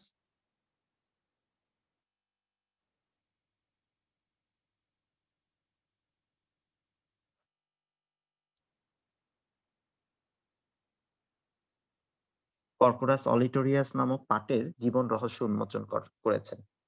তো উনি এটার মধ্যে পেয়েছেন ১২০ জোড়া ১২০ কোটি জোড়া, এখানে কোটি আছে, ১২০ কোটি জোড়া তোমার হচ্ছে, আচ্ছা ১২০ কোটি বেস পেয়ার লিখে দিই। বেস পেয়ার মানে এটি, এটা একটা বেস পেয়ার, জিসি এটা একটা বেস পেয়ার, এরকম ১২০ কোটি বেস পেয়ার উনি পেয়ে, বুঝতে পেরেছো? ১২০ কোটি বেস পেয়ার এটিজিসি এরকম ১২০ কোটি পেয়েছেন। বোঝা গেছে? এটা কি স্যার একটি কোষে নাকি পুরো পাটের দেহে? পুরো পাটের দেহ বলতে একটা কোষের মধ্যেই তো সব যতগুলো ক্রোমোজোম থাকে পাটের, সেটা তো তোমার একটা কোষের মধ্যে থাকবে। যেমন আমাদের ৪৬ টা ক্রোমোজোম। আমাদের ৪৬ টা ক্রোমোজোম আমাদের একটা কোষের মধ্যেই কিন্তু ৪৬ টা আছে। সব জায়গার কোষের মধ্যেই ৪৬ টা ক্রোমোজোম। তো ওরা যদি একটা কোষ নিয়ে সেই টোটাল ক্রোমোজোমের সিকোয়েন্সটা বের করে, সেটা তো টোটাল পাটেরই সিকোয়েন্স হবে। বুঝতে পারছো ফয়সাল? জি স্যার। স্যার তুমি ওকে কি নোবেল এতক্ষণ, দেওয়া দরকার তো। হ্যাঁ, উনি বেঁচে মাঝখানে থাকলে একটু না ঘুমাই গেছিলাম স্যার, সরি। মানে তা তো আমি বুঝতেই পারছি। আচ্ছা, তাহলে এই কর্কোরাস অলিটোরিয়াস এইটার মধ্যে আমরা ১২০ কোটি বেস পেয়ার পাবো। ঠিক আছে? এটা উদ্ঘাটন করেছেন আমাদের ডক্টর মাকসুদুল আলম এবং তার সহযোগীরা। ওকে? আচ্ছা। এখন তোমার হচ্ছে আমাদের ঢাকা ইউনিভার্সিটিতেও তোমার হচ্ছে অনেক গবেষণা হচ্ছে এই জিনোম সিকোয়েন্সিং নিয়ে, এবং আমাদের একজন রিনাউন্ড স্যার অধ্যাপক ডক্টর মোহাম্মদ নুরুল ইসলাম স্যার এবং তার সহযোগী গবেষণা সহযোগী দল আমাদের দেশের যে মুগের হলুদ রোগ সৃষ্টি করে, মুগ ডালের একটা রোগ সৃষ্টি করে, সেই রোগ সৃষ্টিকারী ভাইরাসের জিনোম সিকোয়েন্সিং স্যাররা করেছেন এবং এটা RNAi পদ্ধতিতে করেছেন ওনারা। ঠিক আছে? হলুদ মোজাইক ভাইরাস প্রতিরোধী জাত উদ্ভাবন করেছেন। তারপরে হচ্ছে আবার তার দল ICGEB, এটা একটা ইন্টারন্যাশনাল অর্গানাইজেশন। এটা ইন্ডিয়ায় এটার একটা ব্রাঞ্চ আছে, ইতালিতে আছে, আরো কোথায়, কোথায় জানি। তো ইতালি ইতালিতে সরি ইন্ডিয়ার যে ব্রাঞ্চটা সেটার আর্থিক সহযোগিতায় স্যার এই স্যার এবং স্যারের দল টমেটোর পাতা কোঁকড়ানোর যে রোগ সৃষ্টিকারী ভাইরাস সেটারও জিনোম সিকোয়েন্সিং করেছেন এবং এই টমেটো লিফ কার্ল ভাইরাস প্রতিরোধী টমেটো জাত এখন উদ্ভাবনের জন্য উনি গবেষণা চালিয়ে যাচ্ছেন। ঠিক আছে? তারপরে বাংলাদেশ বিজ্ঞান ও শিল্প গবেষণা প্রতিষ্ঠান যে BCSIR বলে, তোমরা যারা যে সায়েন্স ল্যাবরেটরি চিনো, সিটি কলেজের ঠিক অপোজিটে বা সিটি কলেজের স্টপেজটা কিন্তু বলে যে সায়েন্স ল্যাব। তোমরা জানো কিনা আমি জানি না, সায়েন্স ল্যাব বলে। এটা সায়েন্স ল্যাব কেন নাম হয়েছে জানো? সিটি কলেজের অপোজিটেই বিশাল বড় এরিয়া জুড়ে আমাদের বাংলাদেশের সবচেয়ে বড় তোমার হচ্ছে বিজ্ঞান গবেষণাগার, বাংলাদেশ বিজ্ঞান ও শিল্প গবেষণা প্রতিষ্ঠান। তো সেটার মধ্যেও তোমার সেখানকার বিজ্ঞানীরাও তোমার এই যে নোবেল করোনা ভাইরাস সেটার জিনোম সিকোয়েন্সিং করেছেন এবং খুব ভালো কাজ করেছেন তারা এই করোনার এই সময়টাতে। বুঝছো? প্রায় নিউজ-টিউজে দেখায়। তো তোমরা দেখলে হয়তোবা খেয়াল করবা এইরকম বিষয়টা। আচ্ছা, তাহলে আমরা এই তথ্যগুলো একটু জানবো। এরপরে আরেকটা টার্ম আমরা একটু শিখবো, সেটা হচ্ছে ডিএনএ ফিঙ্গারপ্রিন্ট।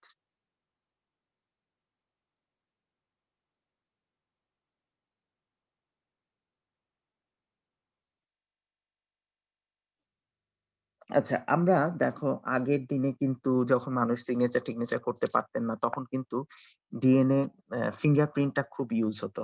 এই যে আমাদের থাম্বের এই প্রিন্টটা, এটা ইউজ করা হতো এবং এটা কেন ইউজ করা হতো? কারণ এটা সবার জন্য ইউনিক। এই এই এই যে এখানকার এই ছাপটা, এটা কারো সাথে কারো মিল নেই। এইজন্য এই ডিএনএ ফিঙ্গারপ্রিন্টটা আমরা সবসময় ইউজ করে থাকি। তোমার হচ্ছে আইডেন্টিক্যাল টুইন যারা, তাদের ক্ষেত্রেও কিছুটা পার্থক্য দেখা যায়। তো সেই ক্ষেত্রে এটা একটা ভালো সোর্স একজন মানুষকে শনাক্ত করার ক্ষেত্রে। ঠিক আছে? এই ডিএনএ ফিঙ্গারপ্রিন্টটা আমরা ব্যবহার করে থাকি। তো তোমরা যারা ভোটার আইডি করেছো তারাও দেখেছো যে তোমার এই ভোটার আইডি করতে গেলে এই ফিঙ্গারপ্রিন্টটা রাখা হচ্ছে। তারপরে যদি কখনো তোমরা দেশের বাইরে যাও কখনো, তখন সেখানেও দেখবা ইমিগ্রেশনে তোমার এরকম হাতের ছাপ রাখা হয়। কেন? কারণ এই ছাপগুলো এক জনের জন্য ইউনিক। এটা কারো সাথে কারো ম্যাচ করে না। আচ্ছা, এখন তাহলে এই ডিএনএ ফিঙ্গারপ্রিন্ট এই বিষয়টা কি? বা এই প্রিন্টের সাথে তোমার কি ডিএনএ ফিঙ্গারপ্রিন্টের কি সম্পর্ক? আমরা একটু সেটা বোঝার চেষ্টা করি। তো আমরা জানলাম যে একজন মানুষের হাতের এই ফিঙ্গারপ্রিন্ট আরেকজন মানুষের সাথে ম্যাচ করে না। কেন? এটা হচ্ছে জিনের পার্থক্যের জন্য, ডিএনএ এর পার্থক্যের জন্য। কারণ ওই মানুষটার জিন আর আরেকটা মানুষের জিন কখনোই হুবহু হয় না। সেই হুবহু না হওয়ার কারণে আমরা তাদের হাতের ছাপের মধ্যেও ভিন্নতা দেখতে পাই। বুঝতে পেরেছ? এখন আমরা যদি কোনো একটা জীবের এই ডিএনএ, কোনো জীবের ডিএনএ আমরা একটা রেস্ট্রিকশন এনজাইম দিয়ে কেটে ফেললাম। কেটে ফেলার পরে এটাকে জেল ইলেক্ট্রোফোরেসিস করলাম। জেল ইলেক্ট্রোফোরেসিস করার পরে সেটার আমরা একটা ছবি নিয়ে বা ছাপ পাওয়া যায়। এই ছাপটাকে বলা হয় ডিএনএ ফিঙ্গারপ্রিন্ট বা ডিএনএ প্রোফাইল। তখন প্রত্যেক ব্যক্তির আমরা একটা সুনির্দিষ্ট এবং স্বকীয় একটা ফটোগ্রাফ পাবো। এইজন্য এটাকে বলা হয় ডিএনএ ফিঙ্গারপ্রিন্ট। তোমরা কোনো কিছুই বুঝতে পারো নাই, আমি সেটা বুঝতে পারছি, তাই না? কিছু বুঝতে পারছো আমার কথা? হুম?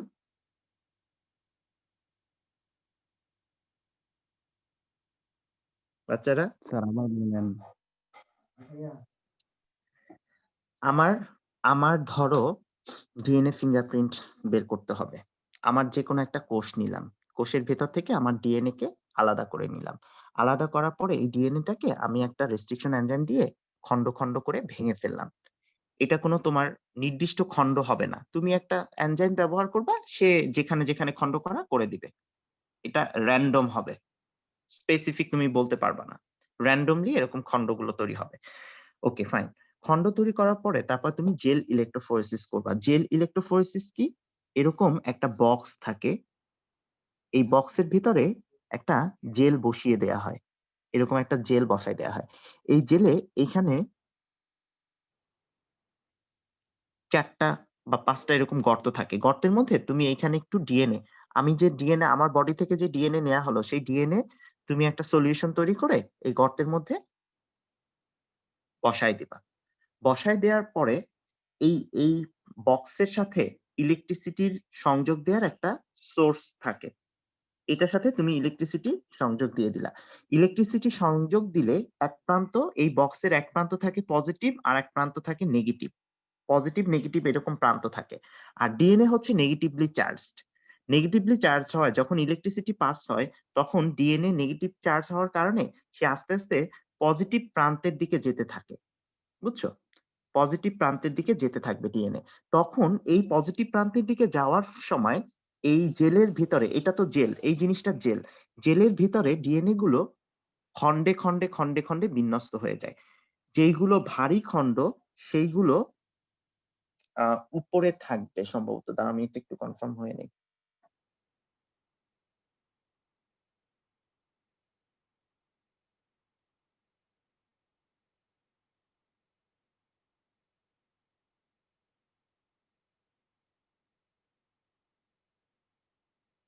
হুম, আচ্ছা। যেই বড়, বড় খন্ডগুলো সেগুলো উপরের দিকে থাকবে। বুঝছো? এরকম বড়গুলো থাকবে। আর নিচের দিকে ছোট, ছোট হালকা খন্ডগুলো এরকম নিচের দিকে জমা হতে থাকবে। তাহলে এইভাবে জমা হলে একটা ব্যান্ড পাবো। এরপরে তুমি এটা আমাদের মাইক্রোস্কোপ লাগবে না এটা। একটা চেম্বার আছে। সেখানে এই প্লেটটা রেখে উপরে ক্যামেরা সেট করা থাকে, এই ছবি নেয়া হয়। ছবি নিয়ে তুমি এইরকম ফটোগ্রাফের একটা চিত্র পাবে। এই ফটোগ্রাফ থেকে তুমি এনালাইসিস করতে পারবে। তুমি তোমার ডিএনএ এর একটা চিত্র তুমি পেয়ে যাবা। এখন কোনো গবেষণার কোনো কাজে যেকোনো প্রয়োজনে তুমি এই ফটোগ্রাফটাকে নিয়ে এনালাইসিস করতে পারো। এই ফটোগ্রাফটাকেই বলা হয় ডিএনএ ফিঙ্গারপ্রিন্ট। যেমন ফিঙ্গারপ্রিন্ট আমরা একটা ছাপ দেই না? সেটা আমি ডিএনএ আকারে, আমি একটা ফটোগ্রাফ আকারে পেয়ে গেলাম। এটা কি বলা হয়? তোমার ডিএনএ ফিঙ্গারপ্রিন্ট। আর তোমাদের যে জেল ইলেক্ট্রোফোরেসিস বলেছিলাম, দেখো এটার চিত্রটা কিরকম, আমি একটুখানি তোমাদের দেখাই এটা।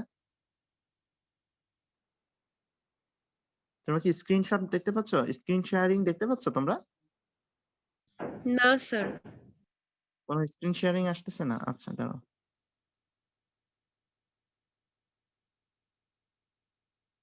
ফয়সাল কি আছো জেগে?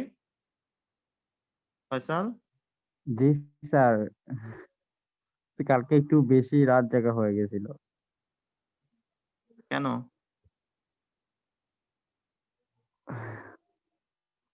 স্যার ওই যে বায়োলজি ফার্স্ট পেপার চ্যাপ্টারটা রিভিশন শেষ করছি আর কি। Very good. আর তোমার ওই ব্যাপারটা না, আমি মিসের সাথে কথা বলছিলাম আর কি, ওনাকে আসলে আমি একটু ইয়ে করে দিছি, মেসেঞ্জারে পাঠায় দিছি। তো আমি লিখে বলে দিছি যে এই ঘটনা ঘটছে। উনি ঠিক বুঝতে পারেন নাই। তো আমি আবার অনেক রাতে দেখলাম উনি আমাকে টেক্সট করলেন যেটা, সেজন্য রাতে আর ফোন দিতে পারিনি। ভাবছি আজকে আবার কথা বলবো না। ঠিক আছে? যদি উনি ফোনে পাই আরকি। এই। তো দেখা যাক কি সমাধান হয়। ওকে, দেখো তোমাদের আমি বলেছিলাম এই যে এরকম একটা চেম্বার আমরা ব্যবহার করি। এই চেম্বারের মধ্যে এই চেম্বারের মধ্যে দেখো এই জেল, এটা হচ্ছে জেল। এই যে তোমাদের বলছিলাম এরকম গর্ত, এই কয়েকটা গর্ত থাকে। এর মধ্যে আমরা ডিএনএ টাকে লোড করব। তখন ডিএনএ আস্তে, আস্তে এই উপর থেকে নিচের দিকে যেতে শুরু করে। এই নেগেটিভ প্রান্ত থেকে পজিটিভ প্রান্তের দিকে যেতে থাকে এবং খন্ডগুলো আলাদা হয়ে যায়। সেই আলাদা, আলাদা খন্ডগুলোই আমরা তোমার হচ্ছে ফটোগ্রাফে নিয়ে নিব। এই যে এইখানে ছবিটা দেখো। এই এখানে আরো ভালো দেখাচ্ছে।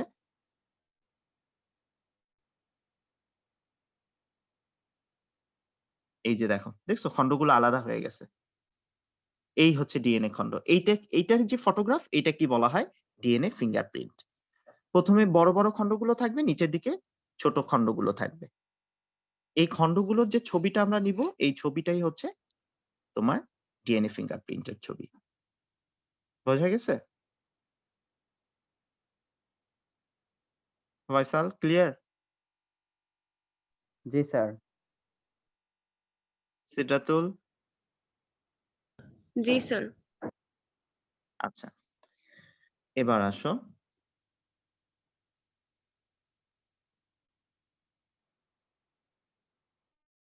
আমাদের এই জিনোম সিকোয়েন্সিং এগুলো আমরা কি কি কাজে আমরা ব্যবহার করতে পারি? নাম্বার 1 যেটা অপরাধী শনাক্তকরণে। আজকাল আমরা বিভিন্ন জায়গায় দেখি যে তোমার কোথাও কোনো খুন হলো, সেটা কোনো আমরা ট্রেস পাচ্ছি না।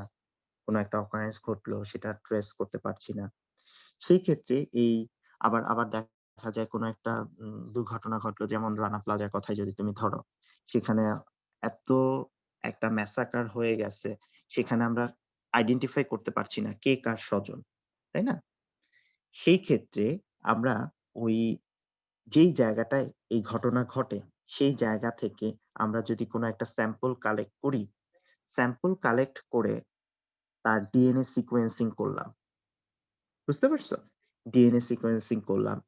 এরপরে তোমার হচ্ছে তার বাসা-বাড়িতে ব্যবহৃত কোনো বস্তুর মধ্যেই তো তার জিন বা ডিএনএ থেকে যায়, তাই না? তার শার্ট হতে পারে, তার ব্যবহার্য চিরুনি বা এটা সেটা। সেখান থেকে আমরা ইজিলি তার ইয়েটা কালেক্ট করতে পারবো। আগের ডিএনএ বা জিন।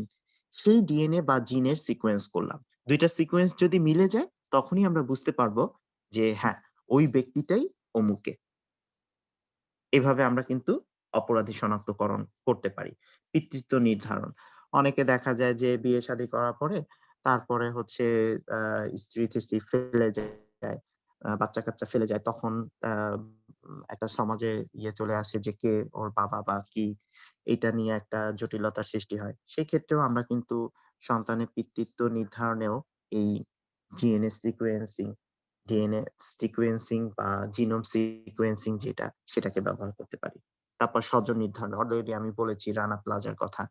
তো এরকম দুর্ঘটনার ক্ষেত্রে আমরা আমরা স্বজন শনাক্তকরণ, সেটার ক্ষেত্রেও আমরা এই ডিএনএ সিকোয়েন্সিং টা ব্যবহার করে রাখি।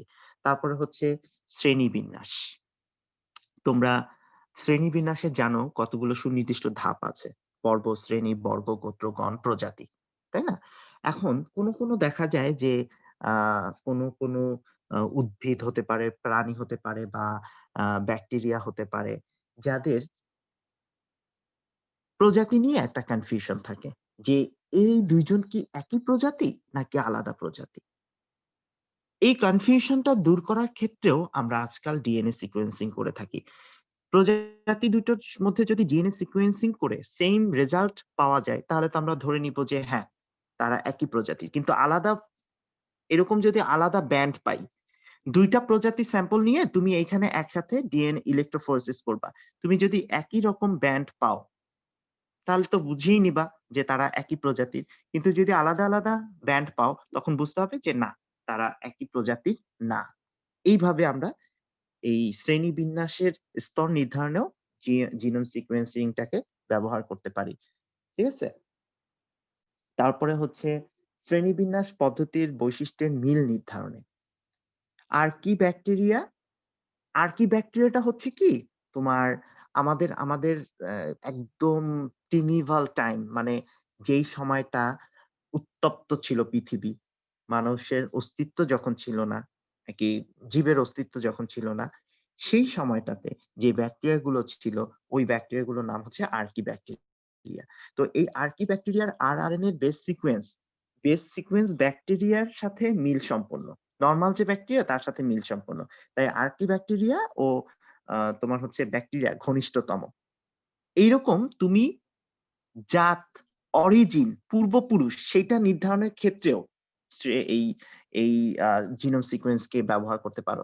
তার মানে বোঝা গেল যে আর্কিব্যাকটেরিয়ার থেকেই হয়তোবা পরবর্তীতে এই যে আমরা নরমাল ব্যাকটেরিয়া গুলো দেখি সেগুলোর সূত্রপাত। যেহেতু তাদের পূর্বপুরুষ একই। বুঝছো? এই হচ্ছে আ কিছু ডিএনএ ফরেনসিকের ব্যবহার।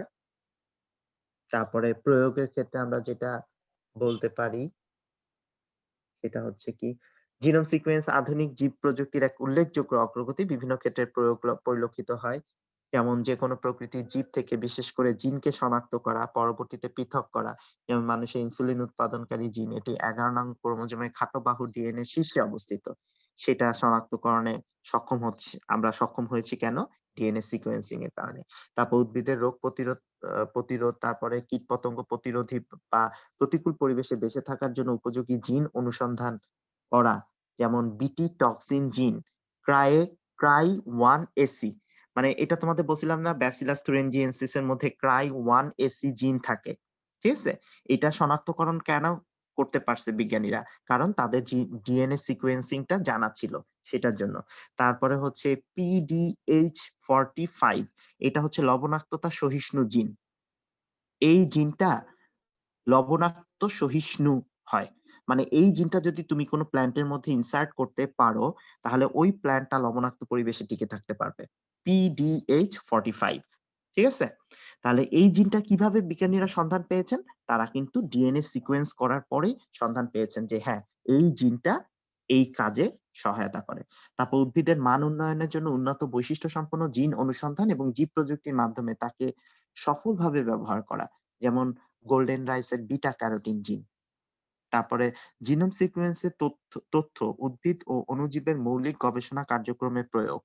যেমন ধান, পাট, ভুট্টা ইত্যাদি ফসলের জিনোম সিকোয়েন্সিং এর তথ্য অন্যান্য মৌলিক গবেষণায় প্রয়োগ করা যাচ্ছে। ধান, পাট, ভুট্টা এগুলোর তো জিনোম সিকোয়েন্সিং হয়েছে। এইগুলোর জিনোম সিকোয়েন্সিং করার কৌশলকে কাজে লাগিয়ে আমরা অন্যান্য উদ্ভিদ বা প্রাণীর তোমার হচ্ছে সিকোয়েন্সিং এর গবেষণার কাজে ব্যবহার করতে পারছি এখন। গবাদি পশুর মাংস, দুধের পুষ্টি গুণাগুণ ও পরিমাণ বৃদ্ধিতে জিনোম সিকোয়েন্সিং পদ্ধতি প্রয়োগ করা যেতে পারে। মানব জিনোম সিকোয়েন্সিং দ্বারা মানব জিনোমের অনেক তথ্যই এখন উন্মোচিত হয়েছে। ফলে এই তথ্যসমূহ চিকিৎসা বিজ্ঞান সহ অনেক গবেষণার ক্ষেত্রে প্রয়োগ করা সম্ভব হচ্ছে। যেমন ইনসুলিন জিনের প্রয়োগ। যেকোনো জীবে জিনের প্রকাশ কৌশল সম্পর্কে বিশ্লেষণ এবং এই তথ্যসমূহ গবেষণা কার্যক্রমে প্রয়োগ করা হচ্ছে। তারপরে এখন ধর্ষণকৃত মহিলার গোপন অঙ্গ থেকে প্রাপ্ত শুক্রাণু অথবা কাপড় বা শরীরের অন্যত্র থেকে প্রাপ্ত শুক্রাণুর ডিএনএ তোমার হচ্ছে পরীক্ষা করে ধর্ষণকারীর রক্তের ডিএনএ সাথে মিল দেখে ধর্ষণকারী নির্ধারণ করা হচ্ছে। এই যে আমরা শুনি যে ওয়ান স্টপ ক্রাইসিসে যখন যায় এরকম একজন রেপড মহিলা, সেখানে তার স্যাম্পল গুলো কালেক্ট করে সেই সাসপেক্টেড যেই আসামি তার ডিএনএ সাথে তোমার হচ্ছে স্যাম্পল মিলিয়ে এইভাবে ডিএনএ সিকোয়েন্সিং করে, বা এই যে তোমাদের আমি জেল ইলেকট্রোফোরেসিস বললাম, দেখো কিভাবে করা হবে। ধরো ওই যে রেপড যে মহিলা, তার কাছ থেকে যদি আমরা স্যাম্পল কালেক্ট করি, সেই স্পার্মের ডিএনএটা কালেক্ট করলাম, সেটাকে আমরা জেল ইলেকট্রোফোরেসিস করলাম। আমি এখানে একটা গর্ত, এই গর্তে আমি সেই ডিএনএটাকে রান করলাম। আবার যাকে সাসপেক্ট করতেছি তার থেকে আমি একটা ডিএনএ স্যাম্পল কালেক্ট করলাম, তার স্পার্মের ডিএনএ কালেক্ট করলাম, কালেক্ট করে এইখানে রান করলাম। রান করে জেল ইলেকট্রোফোরেসিস আমি স্টার্ট করে দিলাম। যদি দুজন সেম হয়, সেম জায়গায় আমরা ব্যান্ড গুলো পাবো। সেম জায়গায় এরকম ব্যান্ড পাবো। বুঝতে পারছো? যদি সেম পারসন হয়, যদি আলাদা হয় তাহলে এই ব্যান্ড আর এই ব্যান্ড মিলবে না। তাহলে আমরা বুঝে নিব যে না, আমাদের সাসপেক্টেড পারসন আসলে রেপিস্ট না। বুঝতে পেরেছো? এইভাবে এইখানেও আমরা এই কাজটা করতে পারি। তারপরে অনেক সময় দেখা যায় হাসপাতালে তোমরা আজকাল শুনো যে ইচ্ছাকৃতভাবে ছেলে মেয়ে বাচ্চাদের অদল বদল করে ফেলে আয়া বুয়ারা। বুঝছো? সেই ক্ষেত্রেও আমরা এই ধরনের কোনো যদি সাসপেক্ট করে কেউ যে হ্যাঁ আমার সন্তান চেঞ্জ হয়ে গেছে, সেই ক্ষেত্রেও আমরা কিন্তু এই ডিএনএ সিকোয়েন্সিং এর মাধ্যমে বা জিনোম সিকোয়েন্সিং এর মাধ্যমে সেটাকে কনফার্ম করতে পারি। তারপর দুর্ঘটনায় নিহত বা বিকৃত নামের শনাক্তকরণেও আমরা জিনোম সিকোয়েন্সিং ব্যবহার করতে পারি। তারপরে জীব তথ্যবিদ্যার বায়ো ইনফরমেটিক্স এর জন্য প্রয়োজনীয় উপাদান জিনোম সিকোয়েন্সিং এর উপাত্ত হিসেবে গ্রহণ করা। বায়ো ইনফরমেটিক্স বর্তমান সময়ের খুবই গুরুত্বপূর্ণ ইম্পর্টেন্ট একটা সাবজেক্ট এবং ওয়ার্ল্ডে খুবই ডিমান্ডিং একটা সাবজেক্ট। বায়োলজি ব্রাঞ্চের মধ্যে বায়ো ইনফরমেটিক্স খুবই গুরুত্বপূর্ণ। তোমার হচ্ছে এখানে বায়োলজি এবং কম্পিউটার সায়েন্সের মিশ্রণ। কম্পিউটার বেসড তোমার একটা সাবজেক্ট এটা। বুঝছো? সেটাকে আমরা বায়োইনফরমেটিক্স বলি এবং এই বায়োইনফরমেটিক্স বিদ্যার জন্য জিনোম সিকোয়েন্সিং জানাটা খুব জরুরি। তারপর হচ্ছে বন্য জীবজন্তু যেমন সিংহ, বাঘ, হাতি ইত্যাদি ভালো ব্যবস্থাপনা, বিশেষ করে প্রজননের ক্ষেত্রে ডিএনএ সিকোয়েন্সিং কৌশল প্রয়োগ করা হয়ে থাকে। এছাড়া জৈব জ্বালানি উদ্ভাবন, ডেঙ্গু মশা নিয়ন্ত্রণ, ইন্টারফেরন উৎপাদন, ক্যান্সার গবেষণায় জিএনএ জিনোম সিকোয়েন্সিং সাফল্যের সাথে প্রয়োগ করা হচ্ছে। এগুলো হচ্ছে জিনোম সিকোয়েন্সিং এর কিছু প্রয়োগিক দিক। ওকে? আচ্ছা, এরপরে আরেকটা বিষয় যেটা আছে সেটা হচ্ছে জীব প্রযুক্তি প্রয়োগে জীব নিরাপত্তার বিধানসমূহ। তো আমরা যখন কোনো কিছু করতে যাই সেটার জন্য আমাদের কিছু বিধি-বিধান দরকার। রুলস রেগুলেশন দরকার। এই যে আমরা জেনেটিক ইঞ্জিনিয়ারিং পড়ছি, এই জেনেটিক ইঞ্জিনিয়ারিং এর সময় কিছু হার্মফুল কেমিক্যাল ইউজ করতে হয়, কার্সিনোজেনিক সাবস্টেন্স। এই যে তোমাদের আমি বললাম এই যে জেল, এই জেলটা যেই একটা পাউডার দিয়ে তৈরি করা হয়, বুঝছো? এই জেলটা, এই পাউডারটা যদি খালি হাতে তোমার লাগে, এটা খুবই মারাত্মক একটা বিষয়। আমরা যখন এটা করতাম কি ভয়ে থাকতাম যে এটা তোমার হচ্ছে হাতে কোনোভাবে লেগে গেলে খুব ক্ষতি হয়। কার্সিনোজেনিক, এটা হাইলি কার্সিনোজেনিক একটা সাবস্টেন্স। কিন্তু যখন এটা জেল ফর্ম করে, পাউডার আকারে থাকলে তখন কার্সিনোজেনিক। কিন্তু এটা জেল ফর্ম করে গেলে তখন আর ক্ষতি করে না। বুঝছো? তারপর আরো অনেক কিছু এই জেনেটিক ইঞ্জিনিয়ারিং এ অনেক কিছু ব্যবহার করতে হয় যেটা অনেক সময় আমাদের জন্য কার্সিনোজেনিক বা ক্ষতিকর হতে পারে।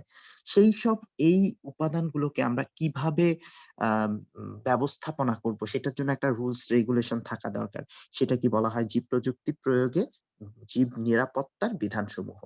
তো সেটা আমরা কাকে বলবো? যে বিষয়ের মাধ্যমে গবেষণালব্ধ বিভিন্ন সংক্রমক ও জিএমওস এর ক্ষতিকারক প্রভাব থেকে মানুষের স্বাস্থ্য এবং পরিবেশকে সুরক্ষিত করা হয় তাকে জীব নিরাপত্তা বলে। আবার এই যে তোমাদের আমি সেদিন বলেছিলাম যে বাংলাদেশে ১ম জেনেটিক ইঞ্জিনিয়ারিং বা ট্রান্সজেনিক বা জিএমও যেটাই বলি না কেন, ক্রপ যেটা সেটা হচ্ছে বিটি ব্রিঞ্জাল। এখন আমাদের দেশের পরিবেশবাদীরা বলছেন যে এই বিটি ব্রিঞ্জালটা চাষ হলে এখানে যে প্রোটিনটা তৈরি হয় সেই প্রোটিনটা আমরা যখন খাবো, এই খাওয়ার পরে এটা আমাদের শরীরেও এটা কোনো বিরূপ প্রতিক্রিয়া তৈরি করতে পারে। তারপরে এইটা চালু হলে আমাদের যে ওয়াইল্ড ভ্যারাইটি গুলো আছে বা আমাদের নিজস্ব যে ভ্যারাইটি আছে সেগুলো বিলুপ্ত হয়ে যেতে পারে। এরকম বিভিন্ন মতবাদ আসছিল পরিবেশবাদীদের পক্ষ থেকে। তো এইগুলো সবকিছু যাচাই বাছাই মনিটরিং করার জন্য আমাদের আসলে বায়োসেফটি বা জীব প্রযুক্তির জীব প্রযুক্তির জীব নিরাপত্তা বিষয়টা দরকার। ঠিক আছে? তো দেখি আমরা এখানে কি লিখেছে বইয়ে। জীব প্রযুক্তির এটা বায়ো নিরাপত্তা বা বায়োসেফটি বিধানসমূহ এটা একটা লিখিত দলিল আসলে। বুঝছো? এই দলিল বা এই নির্দেশিকায় কি থাকে? এই নির্দেশিকার মুখ্য বিষয়বস্তু হলো জিএমও ব্যবহারের পূর্বে জীব বৈচিত্র্য, প্রাণী ও মানব স্বাস্থ্যের উপর সম্ভাব্য সমস্ত ঝুঁকি পরিহার, নিরূপণ এবং তাকে মোকাবেলা করার বৈজ্ঞানিক পদ্ধতি সমূহকে পরিচালিত করে। মানে এটা একটা দলিল, যেই দলিলের মধ্যে তোমার হচ্ছে জিএমও ব্যবহারের পূর্বে জীববৈচিত্র্য, প্রাণী এবং মানব স্বাস্থ্যের উপর সম্ভাব্য কি ঝুঁকি হতে পারে এটা গবেষণা করতে হবে যে কি এটা আমি চালু করলাম, এটার ফলে কি ঝুঁকি হতে পারে। সেই ঝুঁকি যদি থাকে সেটাকে আমরা কিভাবে পরিহার করতে পারি, কিভাবে নিরূপণ করতে পারি এবং সেটাকে কিভাবে মোকাবেলা বা মিনিমাইজ করব, এই সব কিছুর একটা লিখিত দলিল এই বায়োসেফটির মধ্যে থাকবে। ঠিক আছে? জি স্যার। জি স্যার। বাংলাদেশে এই বায়োসেফটি গাইডলাইনের আওতায় বাংলাদেশে একটি জাতীয় জীব নিরাপত্তা কমিটি গঠন করা হয়েছে এবং প্রতিটি প্রতিষ্ঠানে প্রাতিষ্ঠানিক জীব নিরাপত্তা কমিটিও গঠন করা হয়েছে। এছাড়া জীব নিরাপত্তা কোর কমিটি এবং মাঠ পর্যায়ে জীব নিরাপত্তা কমিটি, তারপরে হচ্ছে তোমার জীব নিরাপত্তা অফিসার, এগুলো গঠন করা হয়েছে। এরা এই বায়োসেফটির এই বিষয়গুলোকে মনিটরিং করবে, রেগুলেট করবে। ঠিক আছে? স্যার এই চ্যাপ্টারে অবজেক্টিভই বেশি স্যার। হ্যাঁ, এই চ্যাপ্টার অবজেক্টিভ বেশি, সেই জন্য আমি একটু ধরে কথা বলতেছি। আর তোমাদের সিকিউ এখান থেকে আসার মতো খুব অল্প জায়গা। নাম্বার 1 যেটা টিস্যু কালচার টেকনিকটা, টিস্যু কালচারের প্রয়োগ, ঠিক আছে? বা ব্যবহার, যেটাই বলি না কেন, বা সুবিধা অসুবিধা সেটাও একটু দেখে রাখতে পারো। এটা আর হচ্ছে ইনসুলিন তৈরির প্রক্রিয়া বা ইন্টারফেরন তৈরির প্রক্রিয়া বা ইপিও এগুলো কম দেয়। বেশি ইনসুলিন আর ইন্টারফেরনের মধ্যেই সীমাবদ্ধ থাকে। আর হচ্ছে বায়োটেকনোলজির ব্যবহার যে আমি ধরে তোমাদের পড়ালাম ওই জায়গাটা, ওটা পার্ট করে দেয়। কৃষি ক্ষেত্রে চাইলো, কৃষি ক্ষেত্রে শুধু বা চিকিৎসা ক্ষেত্রে বা ওই যে পরিবেশ ব্যবস্থাপনা একটু আগে যেটা বলেছি সেটা, সেভাবে আসতে পারে। বুঝছো? এই আচ্ছা বাকিটা তোমরা একটু নিজেরা রিডিং করে রেখো আর অল্প একটু আছে ওটা আর আমি নিয়ে কথা বলবো না। জাস্ট তোমাদের একটু ধারণা দিয়ে দিলাম। এই যা। ও আর তোমাদের হচ্ছে ডিএনএ সিকোয়েন্সিং থেকে মাঝে মাঝে সিকিউ আসে। ডিএনএ সিকোয়েন্সিং টা কি এবং এটা কোথায় কোথায় ব্যবহার করা যায়? যে ব্যবহারগুলো একটু আগে আমি বললাম সেগুলো। এটাও তোমাদের সিকিউতে আসে। ৩ টা জায়গা শুধু এখানে সিকিউ না ৪ টা বলতে পারি। ৪ টা জায়গা সিকোয়েন্সিং এর জন্য স্যার এই যে 120 কোটি বের করছে এটা কি স্যার ধরে ধরে বের করছে? এই যে একটা পাইলাম, এই যে আরেকটা। অবশ্যই এটা বিশাল একটা ট্রাবলসাম ওয়ার্ক এবং আমাক আমারও ওই টিমে জয়েন করার কথা ছিল। আরকি আমি যখন ইয়াতে মাস্টার্সের থিসিস করতে গিয়েছিলাম তখন একটা অফার আসছিল।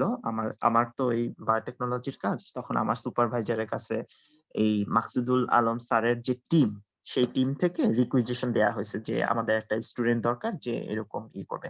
কিন্তু ওইটা অনেক আরকি খাটনির একটা ইয়ে ছিল ওই মুহূর্তে। কারণ আমি তখন কেবল ইয়াতে থিসিস করতে ঢুকেছি। তখন স্যার বললেন যে, "তুমি যদি ওটায় জয়েন করো স্যার শোনা তাহলে দেখা যাবে।" হ্যাঁ? সিদ্ধার্থ? মানে স্যার হ্যালো? এতক্ষণ শোনা যাচ্ছিল না। ও এতক্ষণ কথা শুনতে পাওনি? হ্যালো? না স্যার অল্প কত সেকেন্ড। ও আচ্ছা ওইটা গুরুত্বপূর্ণ কিছু বলি নাই। জাস্ট আমার কথা বলছিলাম। তেমন কিছু মিস করোনি। যাই হোক। আচ্ছা ঠিক আছে। তাহলে তোমরা এটা এভাবে একটু প্রিপারেশন নাও। তো নেক্সট ক্লাসে আমরা স্যার আমাদের এটা বোটানি তার 120 কোটি গুনছে কিভাবে স্যার? এটা মানে হ্যাঁ, 1-2 গোনা শুরু করলেও তো স্যার এটা অনেক 1 বছর লেগে যাবে। হ্যাঁ, এটা তো সিস্টেম আছে। এটা তো একদম হাতে হাতে ধরে ম্যানুয়ালি এটা করেনি। এটা তো কম্পিউটারাইজড সিস্টেমের মাধ্যমে এটা করেছে। তবে সেটা আমাদের স্যার বলতেন এই ডিএনএ সিকোয়েন্সিং বিষয়টা হচ্ছে তুমি যদি খড়ের গাদা চিনো? এই যে গ্রামে এখন এই সময়ে প্রচুর খড়ের গাদা। যে ধান মাড়াই করার পরে যেই জি স্যার। খড়গুলো থেকে গুলোকে রেখে তারা উঁচু, উঁচু পাহাড়ের মতো করতো। আমার এগুলো দেখতে খুব ভালো লাগতো গ্রামে।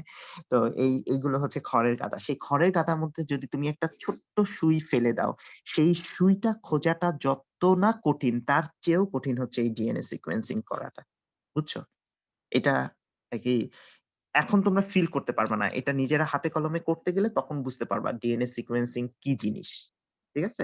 ওকে তাহলে তোমরা এইভাবে একটু প্রিপারেশন নাও এই চ্যাপ্টার থেকে। আমরা নেক্সট ডে তে আ জুওলজিটা দেখি স্টার্ট করা যায় কিনা। ঠিক আছে? ওকে, আল্লাহ হাফেজ। ওকে, আসসালামু আলাইকুম স্যার।